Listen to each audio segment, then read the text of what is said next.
Hey, good morning, everyone. Just want to do a lesson on John chapter 4.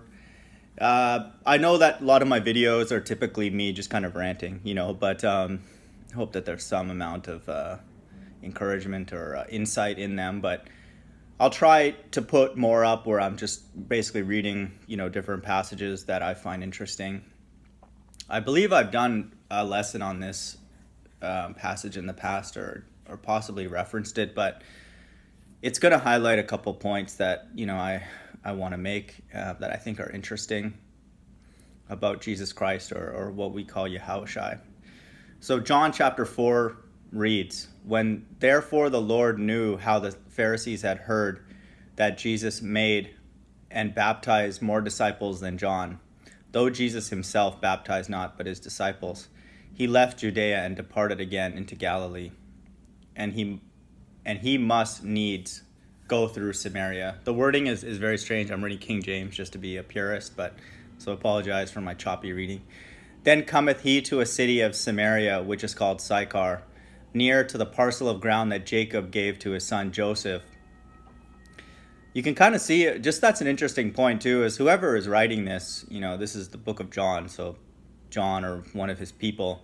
That's amazing that, that they would have this kind of detail, and recollection. It's not like now where there's street signs and city names and, intersections and all that. So back in the day, when there was less landmarks or very few, if any at all, you can get a sense they probably had a much better connection to the land in terms of like the subtleties of it, and remembering rocks, very, even just a particular type of rock with a mark on it or something like that.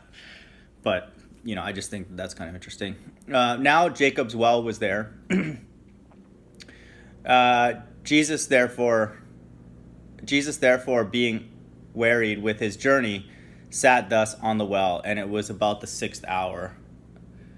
To me, again, the detail and the fact that they even remembered the time kind of lends credibility to the authenticity of these accounts. "There cometh a woman of Samaria to draw water.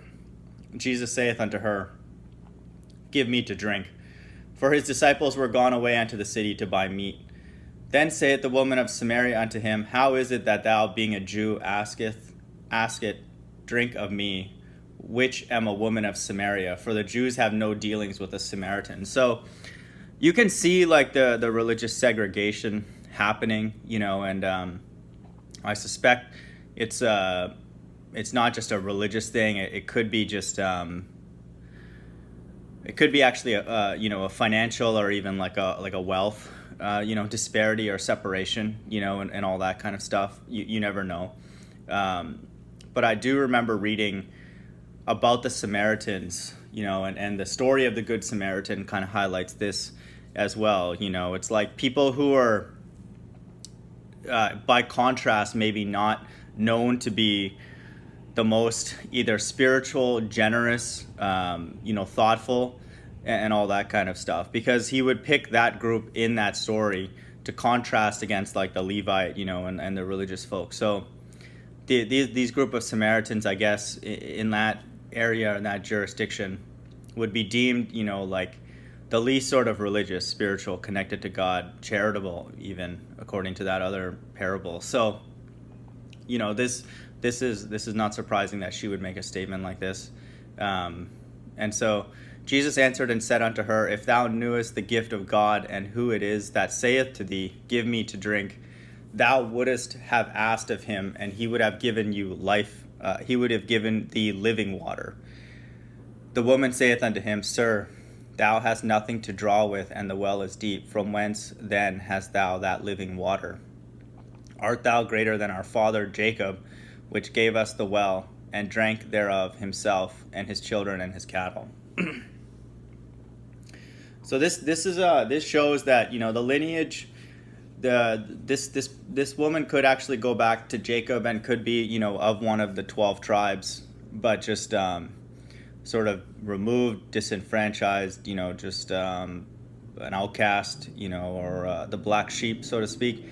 And so they have this spiritualness about them, but they might again be sort of an offshoot of one of the 12 tribes of Jacob, but just, isolated for the reasons that I mentioned earlier.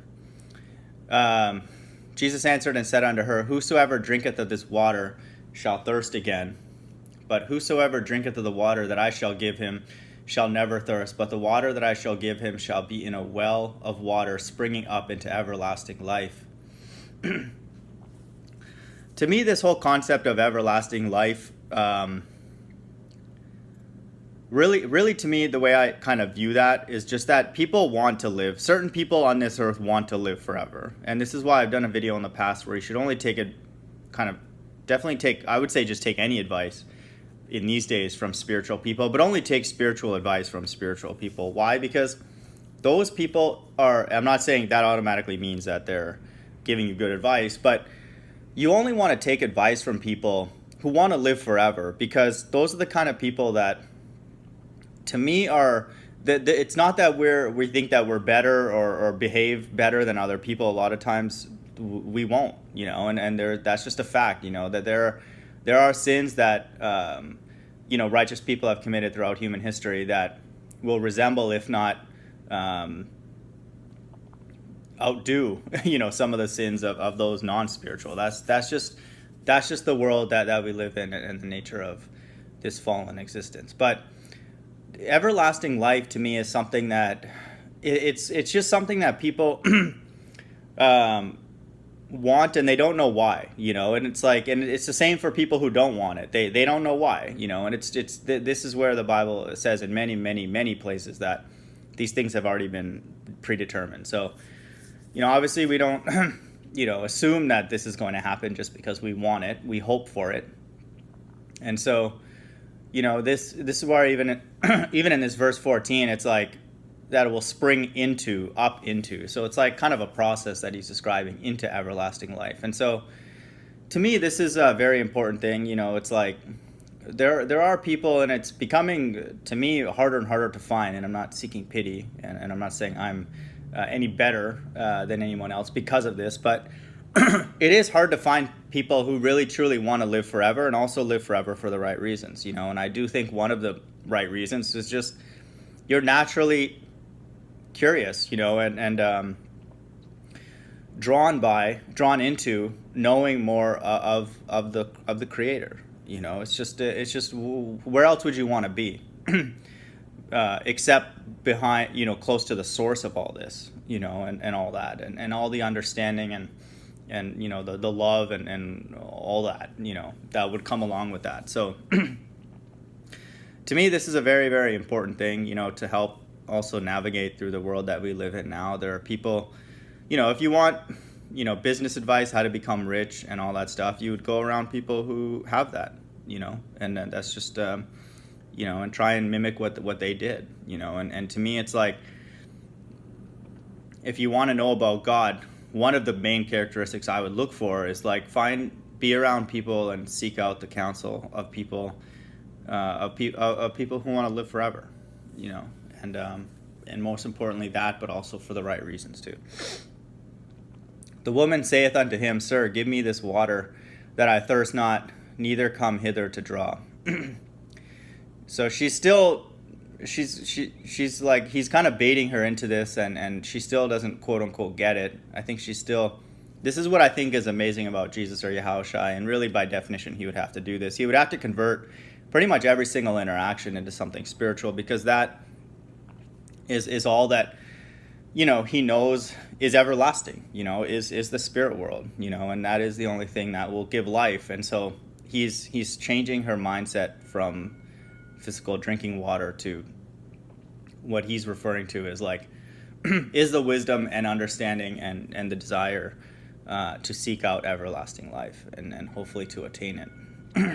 So he's constantly kind of raising everybody's head up to the fact that there is a spirit world, and giving them insight into what it's like as much as he can, and as much as we would be able to understand at that time. The woman answered and said, I have no husband. Jesus said unto her, Thou hast well said, I have no husband. So he has a element of sarcasm, in many interactions, but it's just, it's not as obvious in the King James or in the way that we speak now. But he's sarcastic. He would have trouble avoiding being sarcastic to get his point across. So he's basically saying, yeah, you're right, you don't have a husband. You actually have 5 husbands. And then so in verse 18, he's like, for thou hast had 5 husbands, and he whom thou now hast is not thy husband. In that saidst thou truly. In that saidst thou truly. So he's saying, you're right, you technically don't have a husband right now, but you've had 5 of them. So the woman said unto him, Sir, I perceive that thou art a prophet. Here's the part that I wanted to kind of focus on, if the sort of quote-unquote take-home message, besides my rambling. Our fathers worshipped in this mountain, and ye say that in Jerusalem is the place where men ought to worship. So here it's amazing because you could sense that she probably had this question and she wanted answers, for it. And she's found a person who might be worthy and able to answer this. So I think that that's incredible. Like he's basically baited her into this spiritual conversation and brought out from her a question that it looks like she's had, and she's asking, a question that I think a lot of people even now would ask is like, people say God to do this to get close to God, and then we would ask, somebody authoritative what they think. And in this case, it's her asking Jesus Christ. And so Jesus saith unto her, Woman, believe me, the hour cometh when ye shall neither in this mountain nor yet in Jerusalem worship the Father. So we see the word hour being used to describe something that, really could be very soon, literally an hour, or, more than an hour. So in this case, it would have to at least be a couple thousand years. But, he could actually also be referring to after he's crucified, because that is sort of the very beginning of the quote-unquote end times. And I feel now we're in the end of the end times. So he could actually be referring to a time that is coming very soon. But he is saying that when ye shall neither in this mountain nor yet in Jerusalem worship the Father. So the thing that I find incredible here is that he's acknowledging that this woman is a child of God, and that that she will worship the Father, and it won't be locationally dependent. And so ye worship ye know not what. We know what we worship, for salvation is for the Jews. So he does credit her for worship, and to me this is an amazing thing. This is why he's very, very different than us, because here he has insight into this woman's past, and he obviously knows more than just the 5 husbands. He knows all the different sins of everything, of all of those husbands and all those situations in her life, and he chooses to bring them out, diplomatically, and gracefully. It's like, I can only imagine what I would have done throughout my life if I had insight into the people's sins that I encounter every day. I mean, it would just be an epic disaster, like without righteousness, and all that. So the beautiful thing too about what he obviously knows is he knows the reasons why people did that. And there's other places where he said the causes of sin are going to be removed in the kingdom of heaven. And so he knows why the person did that, their life experience and what amount of wisdom and faith God has given them. So he wouldn't do it, and he wouldn't just strictly start rhyming off sins, because it would require a much longer explanation, to be totally honest as well. But either way, he does this very, he brings this out very gracefully, in my opinion. So, okay, so he's saying, you don't know what you worship. We do know who we worship. And so, to me, the most important thing that he's saying, well, actually, let me keep reading, and then I'll end with this. But the hour cometh, and now is, when the true worshipers shall worship the Father in spirit and in truth, for the Father seeketh such to worship him. So you must worship God in spirit and in truth. This is why truth is very important in life. It's not the only thing. A lot of people say a lot of true things, but they're not spiritual. And once you're spiritual, to me that implies that you are living forever, or you want to live forever. And that implies other characteristics, for people who want it for the right reasons. And so that is very important, and very true, and it makes sense that God would require these things for him to accept any kind of worship,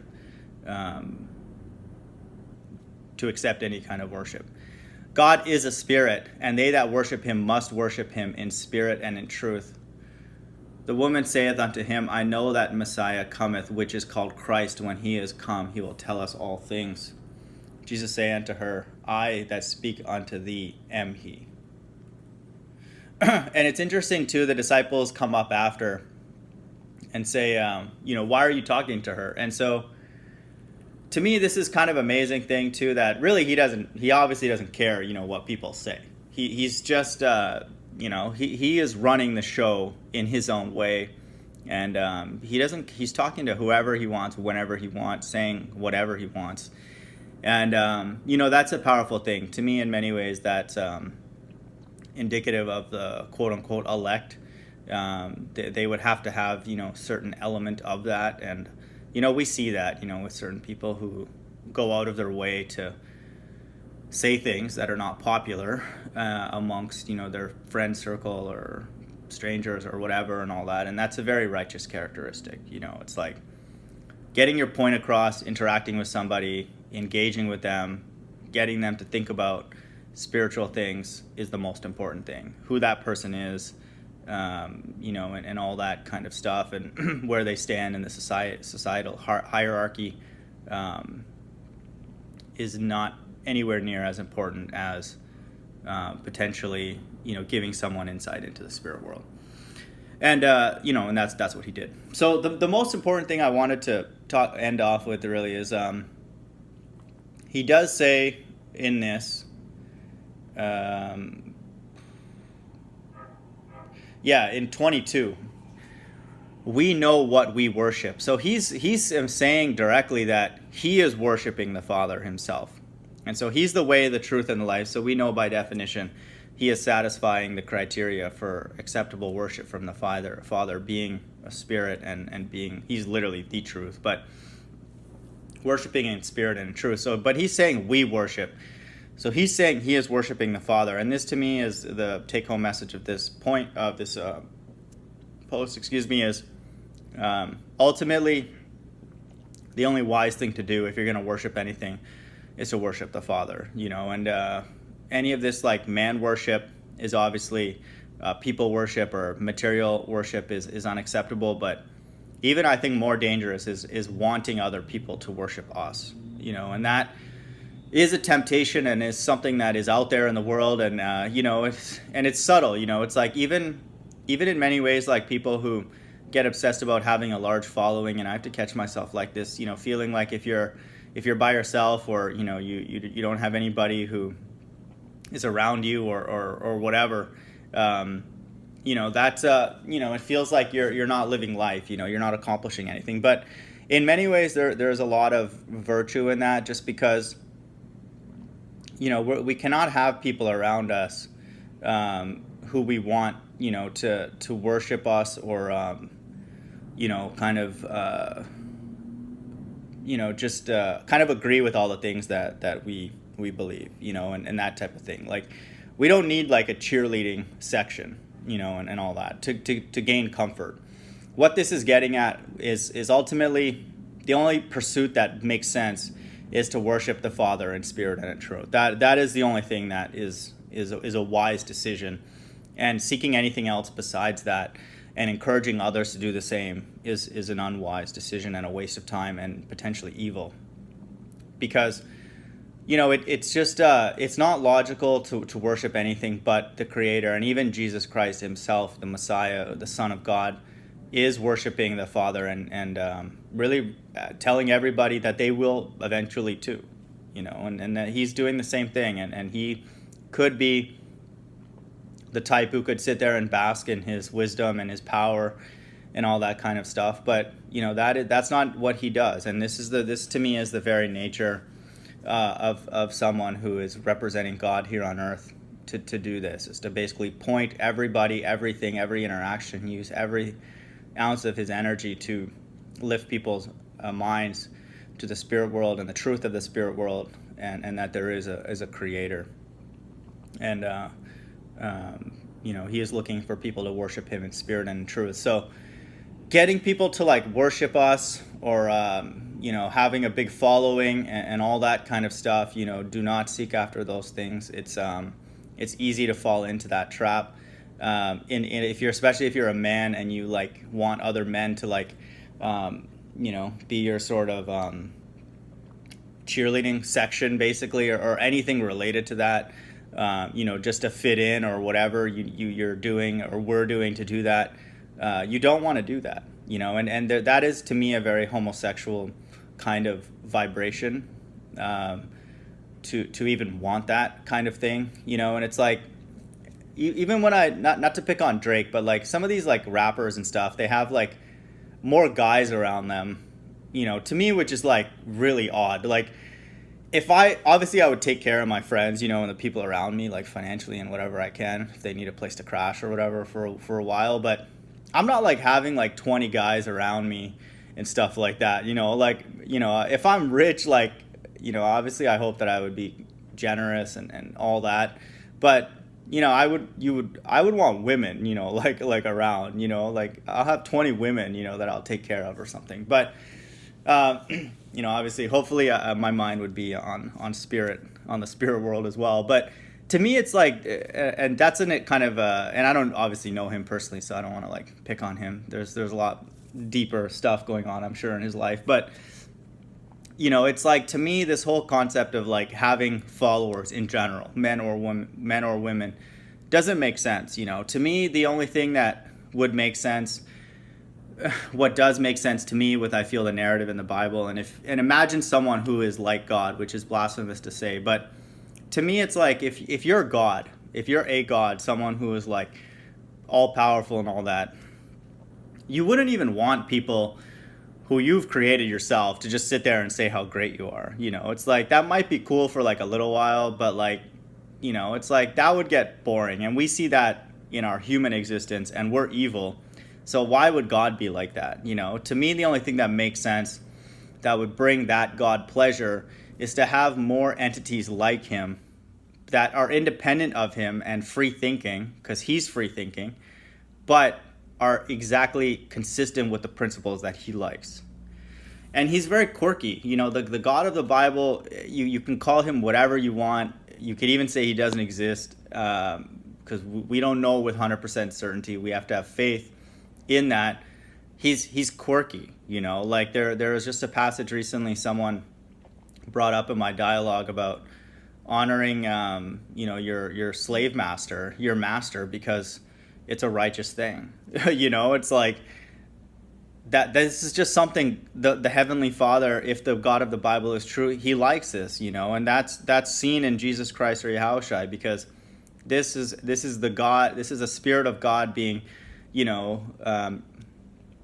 not bending and twisting to humans, but being under other people's power and authority, but and living humbly, and living in the system, and and serving others, that are more evil, much more evil, infinitely more evil than that entity himself. And this brings God pleasure, and not just that, but dying at the hands in the way that he did to evil people. This is something that is a reflection of God's personality.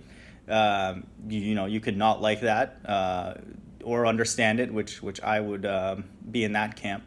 But it doesn't make sense, to us, certainly, especially with the way the world is set up right now. It's like, it's get on top of as many people as you can, have as many followers who will do whatever you want and protect you, and ensure that you never have to do any of that kind of stuff, like serve somebody else or die in a way that you don't want, and all that kind of stuff. So, that's what we're sort of taught, and in many ways, to some extent, it makes sense, but this is why the God of the Bible, to me, is very amazing, worthy of worship, very unique, very peculiar, because, once, he explains potentially why this is the case, and he doesn't have to give us an explanation, but let's say, after a certain amount of time, as a person draws closer to an entity like this, you find out more and more what he's like and why he's doing certain things. It's like, to me now,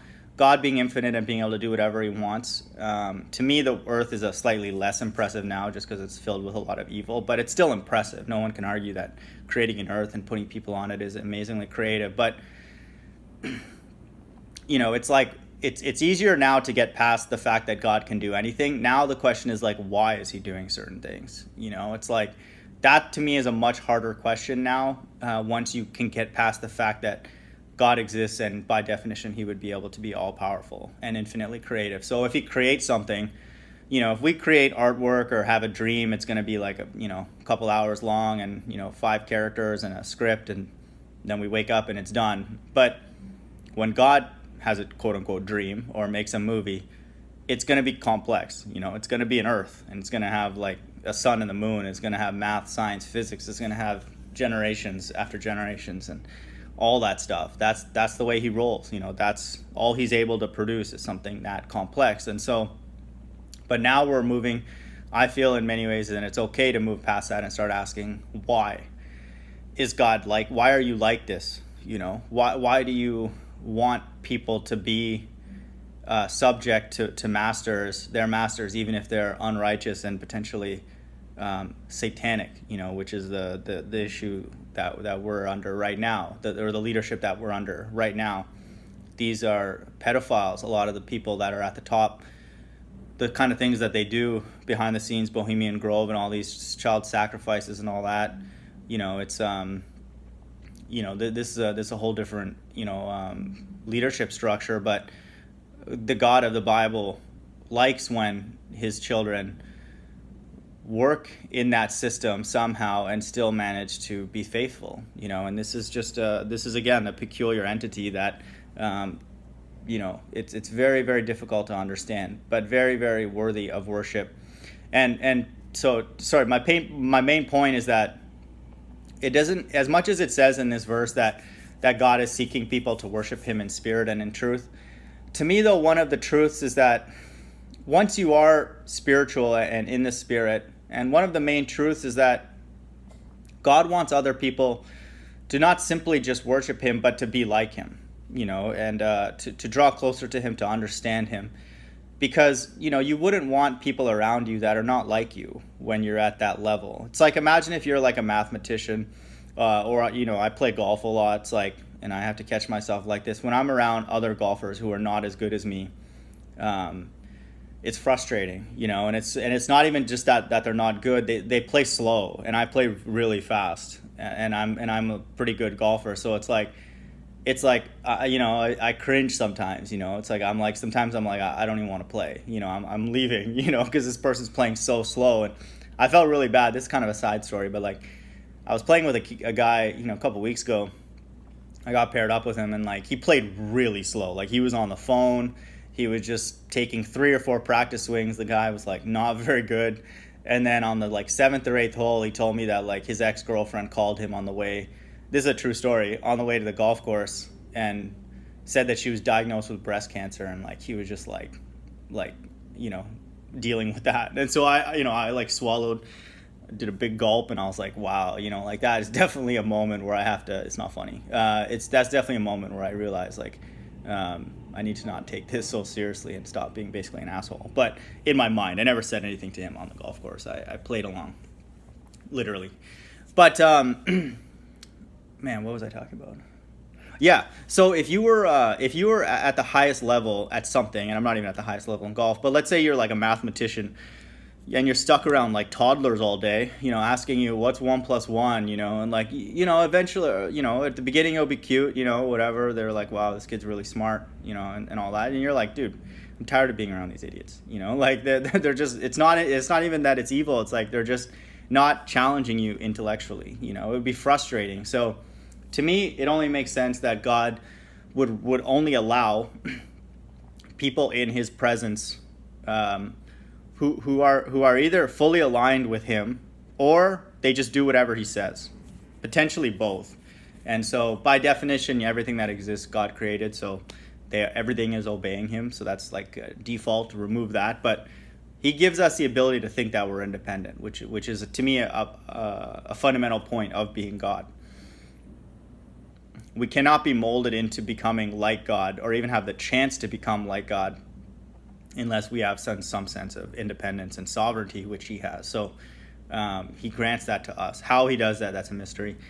No one knows the answer to that, and no human. So, it makes sense. God wants fundamentally others in his presence, other entities, other spirits that are like him. Sovereign, creative, righteous, pure, humble, powerful, interconnected. Understand.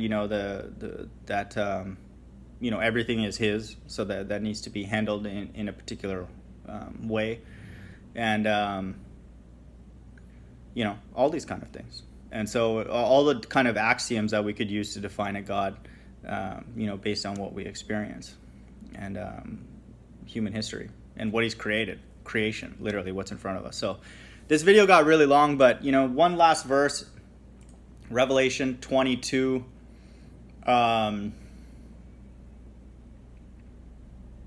8. And I, John, saw these things and heard them, and when I heard and seen, I fell down to worship before the feet of the angel which shewed me these things. Then saith he unto me, See thou do it not, for I am thy fellow servant, and of thy brethren the prophets, and of them which keep the sayings of the book. Worship God. So, man, these angels are not trying to get self-promotion either. They're redirecting immediately any attention. They're not even savoring it for a moment like we as humans would. Like, okay, you've complimented me. Okay, now, I'm going to hit you with some spiritual stuff. No. He's like, he cut that off immediately. Do it not. He's like, I'm on your team. We're the same. Worship God. End of story. And so this is a powerful thing. Pretty much everything now in these times, and really, if you're lucky, you've done this throughout your whole life, is to acknowledge God, and worship him, as the Bible says, in spirit and in truth.